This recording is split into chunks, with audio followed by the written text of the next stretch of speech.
Kerry King admits that he is lost. In a recent interview, Kerry King says that he was lost with Diabolos in Musica, the 90s version of Not Slayer. Kerry also goes on saying, I was very disenchanted by music because bands that were getting popular I didn't understand. Well, Kerry, if you don't understand the music, don't listen to it. He states that, and I still don't understand. I never liked Limp Bizkit. I never liked bands of that era. It just bummed me out and turned me off. So, Kerry, why are you making music that sounds like it? I didn't contribute as much as I usually do, referring to the album that Slayer put out at this time, which was Diabolos in Music, Devil's Music, or Devil in the Music.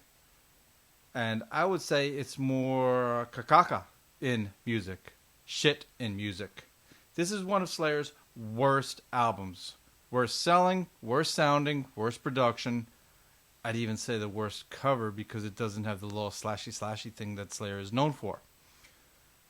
We're in Slayer. We need to be fucking important. I need to pay attention to this shit, states Kerry King again. So, were you not paying attention? Are you paying attention halfway? When did you start paying attention again? He says, yeah, I got a little lost during the 90s, but we were righted the ship, and here we go. So, for 10 years, Kerry King, you were lost? How could you not find the exit? Other bands like, I don't know, Megadeth, Anthrax, Metallica, all tried different things at this time. But then there were bands such as Testament, Exodus, I'd even say Hatebreed, were scorching up the charts, scorching up the sales, scorching up the scorched earth. We asked Slayer, or specifically Kerry King, I think Jeff tried to embrace being a little different, and I just hated it. So why let him do it? If you are the sole Slayer man, Kerry King, why would you let him do this? You know he is capable of writing extremely great hits. But why would you let Jeff do this? What was Jeff thinking? And then you go on and say that just... And I knew in hindsight, as soon as that record came out, I'm like, man, I should have paid more attention to that album, contributed more. So why didn't you, Kerry? Why didn't you say, hey, stop. Let's make something that is Slayer and not this shit in music. Kerry goes on to say, and we weren't real prolific in the 90s. So we did the Undisputed Attitude album, which I am very proud of. Slayer is just a bunch of covers. Come on, Kerry, you could do better than this. Or at least take the other more obscure stuff and make it Slayer.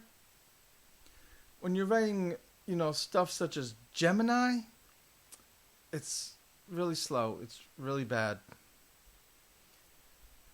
And come on, Kerry, through my lack of involvement. That's what you keep saying. You weren't involved. What were you involved in then, Kerry? I'm lost. I'm lost at this, Kerry. I don't even want to be involved with it. It was the fucking Limp Bizkit era. Yes, Kerry, it was the Limp Bizkit era. But in that genre. That doesn't mean that you had to partake in that genre. If everybody else is sipping tea and I like coffee, I'm not going to sip the tea. I'm going to stick with my coffee. Don't drink the juice, Kerry. Don't drink the juice. Why did we stay with you? And he says, we never tried to be something we aren't. Fans see that. I remember being into bands, and when they made drastic changes, I hated it. So being in a band and being able to make those choices, that was something I never wanted to do. We were all Slayer. It just wasn't our best time back then. So why'd you do it, Kerry? I don't understand it. Was it a marketing thing? Was there forces higher above you that were saying, you have to make this album suck? I just don't understand, King. Believe it or not, I predicted it when Godsmack and Disturbed started to get big. Well, of course, there are other bands. There's other bands in the world, Kerry. There's going to be new stuff. There's going to be old stuff that comes back. But the Diabolos and Succus, no, that's not coming back. Sorry, King, but... And then to hear your new album, which is amazing, stay with it, Kerry. Stay with the Slayer sound. Stay with the thrash. Don't venture off. Stay on the path. Stay on the path, Kerry.